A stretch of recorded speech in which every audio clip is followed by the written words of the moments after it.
Thanks, Jordan. Hello, everyone. How are we all?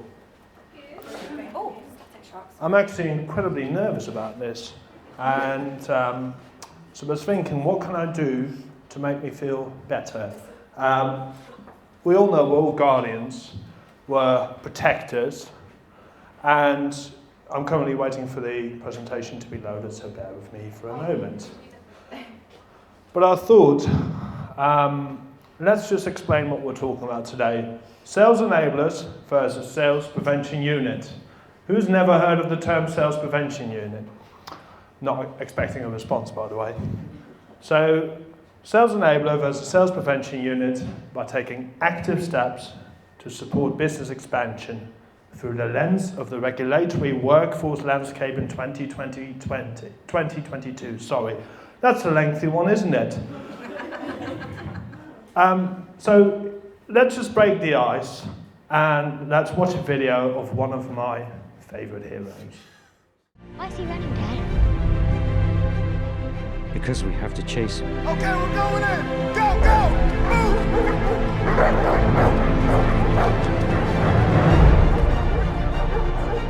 He didn't do anything wrong.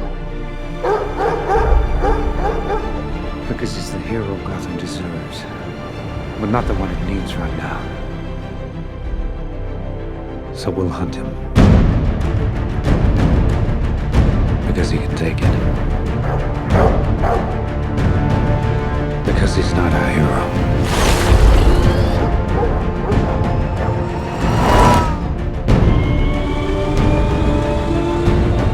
He's a silent guardian. A watchful protector. A dark knight. Batman, watchful protector. He gets chased all the time by dogs. We're getting chased by other types of, well, animals. They're usually called salespeople. They're lovely, by the way. And are we the hero? Not often perceived as such. And what are the big differences? Well, we're definitely not billionaires. We don't wear masks. Don't know if people really deserve us. We just apply for a job. The itinerary for the day. So Batman is the guardian and so are we. So what we're going to talk about, we're going to talk about the legal landscape in 2022. And I'm going to show you guys how you can take active steps to demonstrate compliance. It's always nice to share my predictions with all of you. And every presentation usually finishes with a conclusion. And this one will also contain a conclusion. So first of all, the scope. So today we'll just talk about professional services recruitment. Contracting, not perm. Not all types of legislation will be explained. I'll give you a high-level overview only.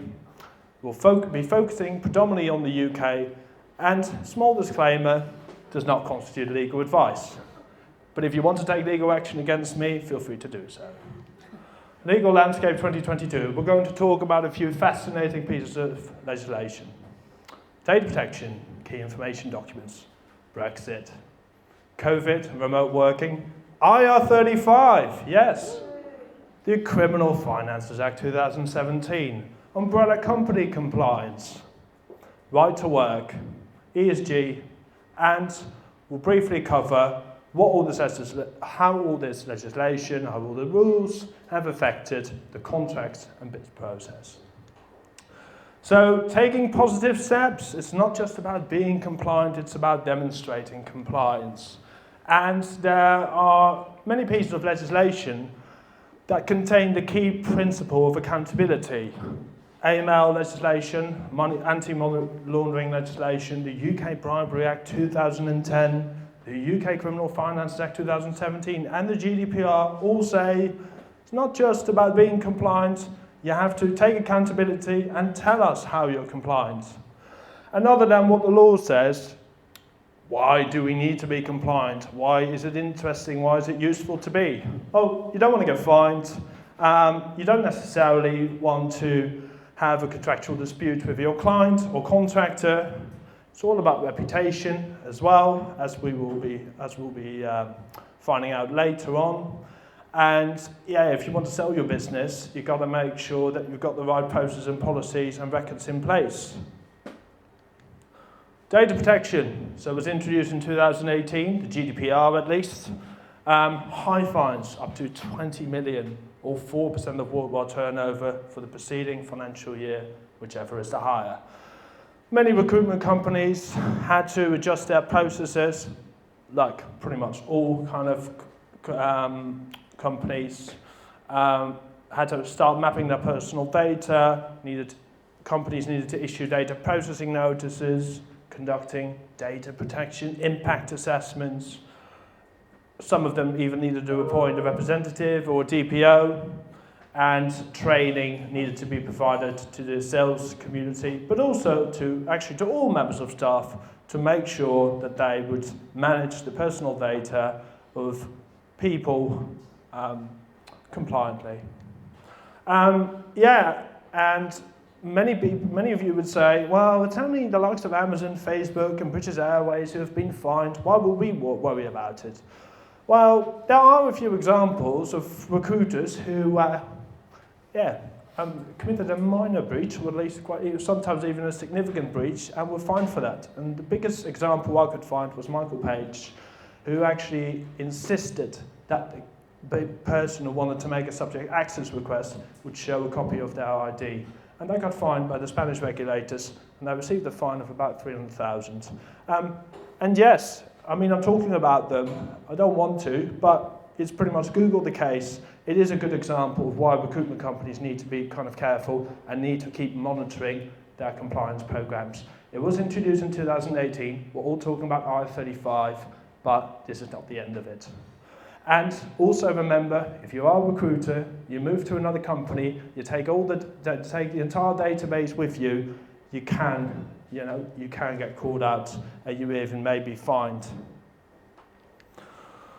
So it's getting more and more complicated, and that's actually all I'm going to say about it, guys. The UK is currently considering, or they've actually decided to reform the current regime. Post-Brexit, they want to distinguish themselves from mainland Europe, and other than that, more and more countries are adopting stricter laws. A while back it was California who introduced more stringent legislation. And you could argue, well, California, why would I care? I mean, the EU, we're not part of that anymore. Yeah, but many recruitment companies place people everywhere across the globe.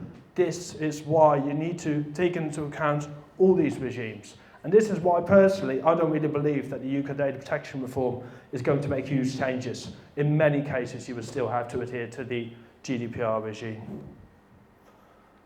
But feel free to challenge me on that. Key information documents. Any one of you not heard of a key information document? Everyone has. But are all recruitment companies actually still issuing these key information documents? The forms that outline how any fees and deductions will affect the worker's pay? Some companies do, some don't. Some do it sometimes. So you would argue, yeah, well, no one's really talking about it, right? Well, the Employment Agency Standards Inspectorate issued a total of 147 warning letters to relevant employment businesses and sought compliance with the relevant provisions. Well, do you rather want to do business, or do you want to spend hours of time, oops, the Wi-Fi disconnected. Or do you want to spend hours of time liaising with the employment agency standards? The choice is yours. Brexit, yes. I love to talk about Brexit. I'm European, so it's always like, But I'm still here. Anyway, it's a bit harder for UK recruitment companies, for example, to get a license. For example, UK limited companies can't obtain a German AUG license anymore. And right to work, there are some limitations. Back in the days, we would parachute limited company contractors into Europe. Not a problem at all. It's a bit harder these days. And vice versa as well. But hey, you can still obtain pre-settles or settled status. Marry a British woman like I did. No problem at all. Always think about solutions, guys. COVID-19 remote working. We've seen a spike in exotic placements. The first company I worked for, they always talked about exotic placements. Well, most of the time, most of these time these locations are not really that exotic at all. You just end up in Eastern Europe, which can be nice and hot in summer, but in winter, it's probably freezing out there. But what is the case that back in the days, people would just work on site. Now you've got many people, many contractors, skilled IT contractors who operate in Eastern Europe, Bulgaria, Romania, Poland. You need to make sure that you know what the laws are out there, or at least you need to check with your partners, is there anything I need to be mindful of? So you need to have the knowledge to recruit and pay contractors offshore. You need to have the necessary licenses, where applicable, and make sure you're aware of the local laws and regulations, and especially Germany, Switzerland, the Netherlands, and Sweden are countries to look out for. So what happens if a client is based in Germany, the recruiter is based in the UK, and the contractor is based in the Netherlands? Well, I can't really give you an answer to that because I need more info, but it's one of those things that you actually need to understand in order to do more business, cross-border business. Yes, IR35. Shall we just pretend like the whole reform has just never happened? And let's discuss what IR35 is for now. So it's all about employment status for tax purposes. So contracts operating through their limited company either work inside IR35, in which case the fee payer, often the recruitment company, needs to make PAYE deductions, so they actually kind of work as employees, despite the fact they're self-employed, or the end user, the end client, will make a determination and say, no, recruitment company, you can make a gross payment. The person will be working as self-employed. This will be a genuine self-employed arrangement. What I really liked about IR35 is that there's so much to it that it was great. It was great ammunition for compliance and contracts teams to become a lot more important in the business. And what I also liked was the fact that you needed to make your clients aware of IR35. You need to educate them.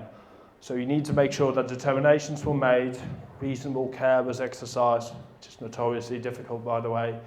You, for example, need to have a process in place that those determinations were revisited. Many big recruitment companies say you visit after at least a year. Educating your clients, I just mentioned.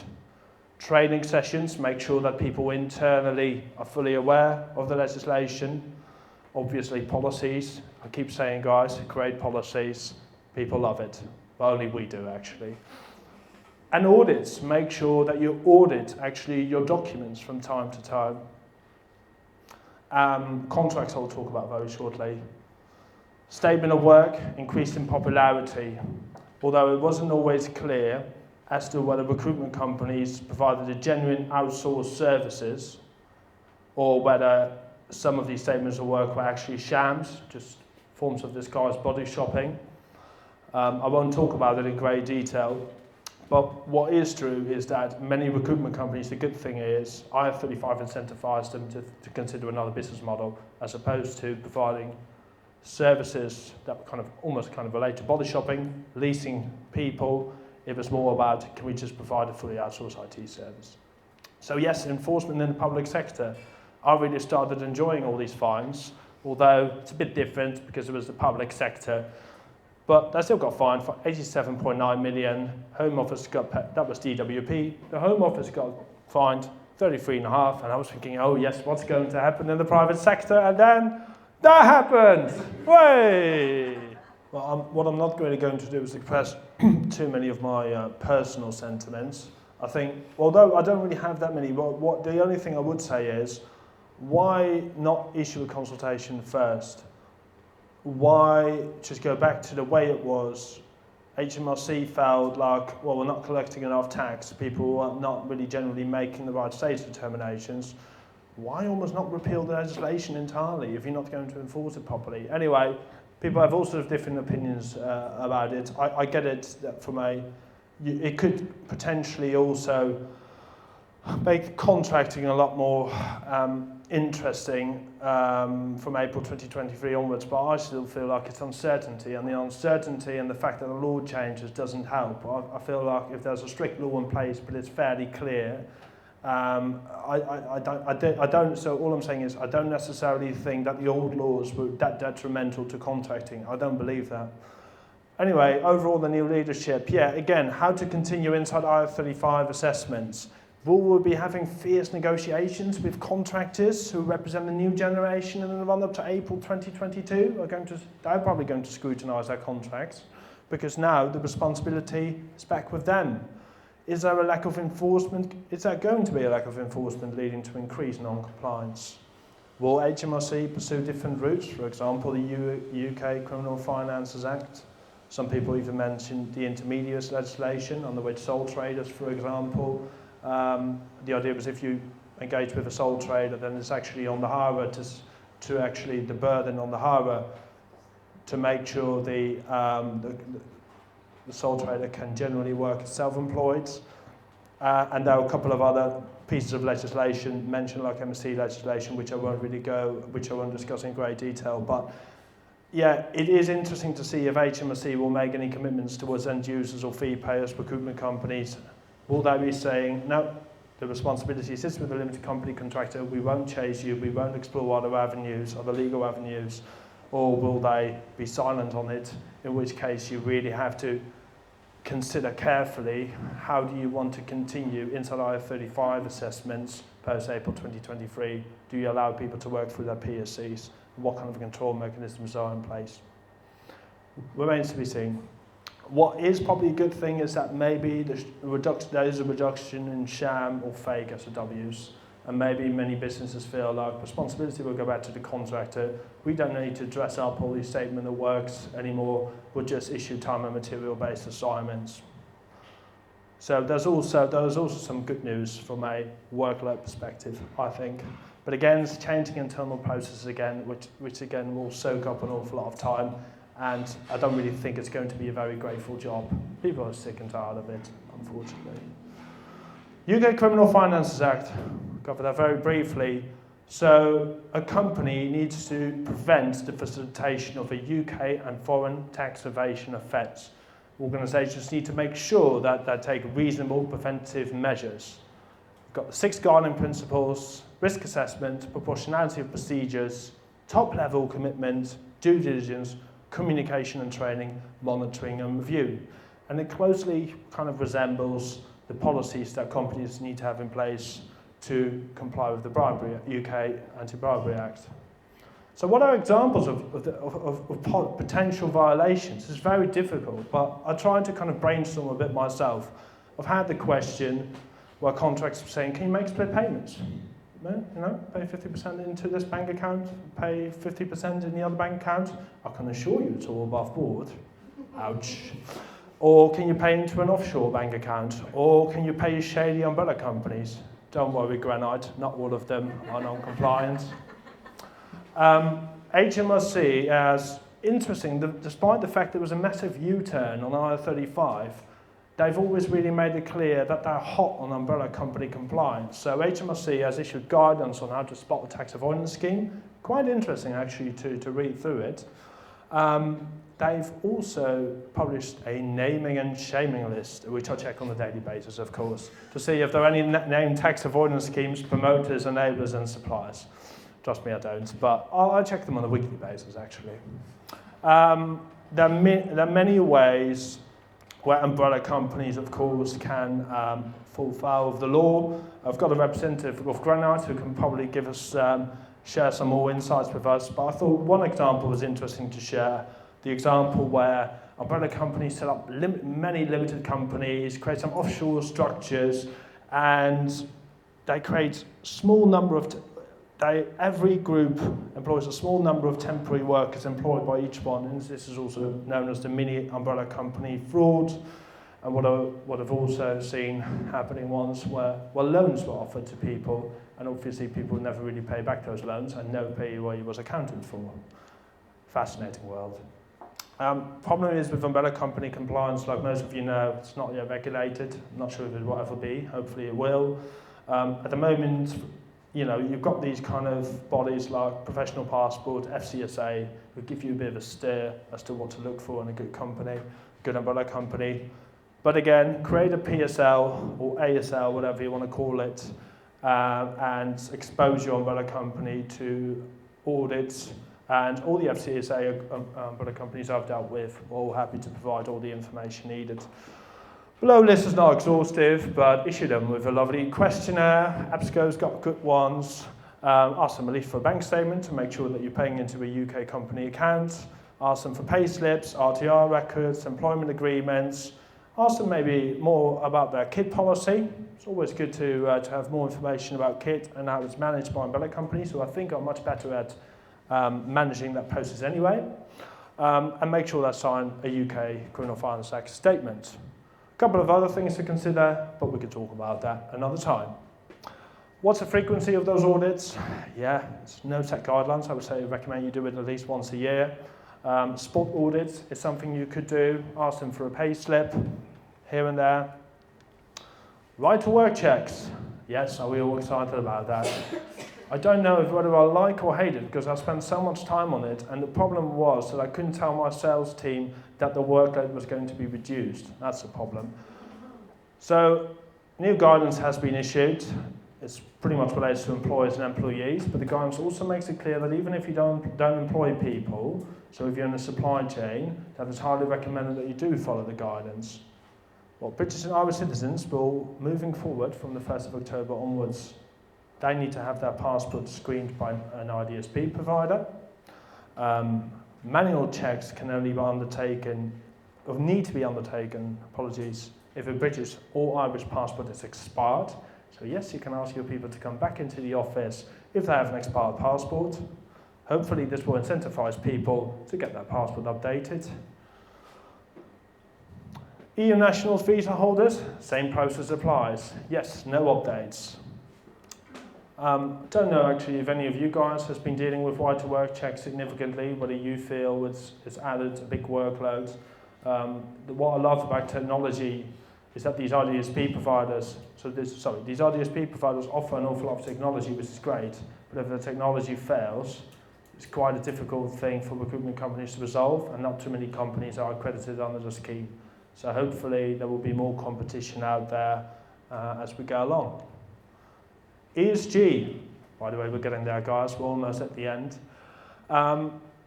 Most of you guys will have heard of ESG. It's quite big these days. It's this movement that states that supply chains need to be diverse, free of slave labour, tax evasion, corruption.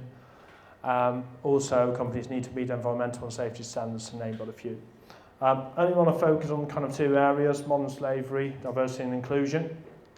I will admit that the Modern Slavery Act came into force in 2015. This was actually way before this whole ESG movement became big. But the UK government was actually the first country in the world, apparently, that's what they're saying, that required businesses with a turnover of more than 36 million to report on how they prevent modern slavery in their operations and supply chains.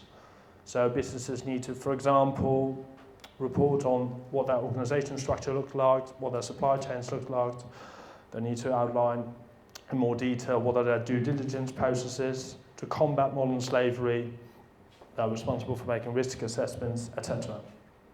You need to publish a modern slavery statement on your website, and there's a government registry where you can also upload it. Is that the end of it? Well, because of this ESG movement, there's upcoming EU legislation, and again, you could say, no, David, wouldn't have nothing to do with Europe anymore. Wrong, because if you place contractors out there, it's very likely that the bigger corporations will present you with lovely questionnaires so you can spend more time on outlining what you do to combat modern slavery. So although it's not necessarily expected that especially IT and financial services recruitment will be massively affected by these pieces of legislation, but because the big corporates will have to carry out more due diligence, your teams will become even busier. So that's something you can just factor in as well into the workload, into your future workload. More bids processes will be in place, more questions will be asked. Diversity and inclusion, keep this very brief, but when I spoke to my contracts and bids team, they told me that many clients these days ask their contingent workforce partners to provide them with diversity and inclusion data as part of a tender process. Again, this all adds to the workload, and it's an up-and-coming area, that pretty much all recruitment companies need to factor in. I want to finish off with contracts and bids. So I started off as a contracts manager myself about 8 years ago, and it was funny because you were pretty much reviewing these contracts, and all you were thinking of at the end of the day, the client wants to be indemnified for A, B, C, D, and I think I could be wrong, but as far as I'm aware, it's gone even worse. Clients want us to indemnify them against everything these days. So it's very important that if you don't have this already, that you set up a proper contracts and bids function. Because IR35 and data protection are areas where end users, probably for good reason, want to offload all the responsibility to you as a recruiter. And you need to make sure there's someone out there who reviews those contracts and pushes back where necessary. Also, I think what I've seen in our own company is that the bids function has become very important. So you need to demonstrate knowledge about the rules and regulations, share all your policies where applicable, not here applicable, where applicable. That was my mistake. That's another one really to think about. It's not just about compliance, contracts and bids, compliance. We all need to work together, exchange information. Predictions for 2022, 2023, and feel free to add anything. HMRC enforcement. Yes. The IR35 reforms have been repealed, although I still don't really know if that's the end of it. There is a massive, I think HMRC is keen to enforce the UK Criminal Finances Act, and that will involve labour suppliers, so watch that space. Increased importance of creating and maintaining compliance policies. There's been a significant client demand for it. Digitalisation of compliance processes. Can you make sure that your CRM software is geared up for all these changes? Right to work, have you found the right provider who can help you with these checks? Can you make sure that your software is aligned to it? You need to speak to IT so much more these days. And the great thing is, especially for Jordan, I've got some good news. I think there's an increased demand for legal and compliance professionals.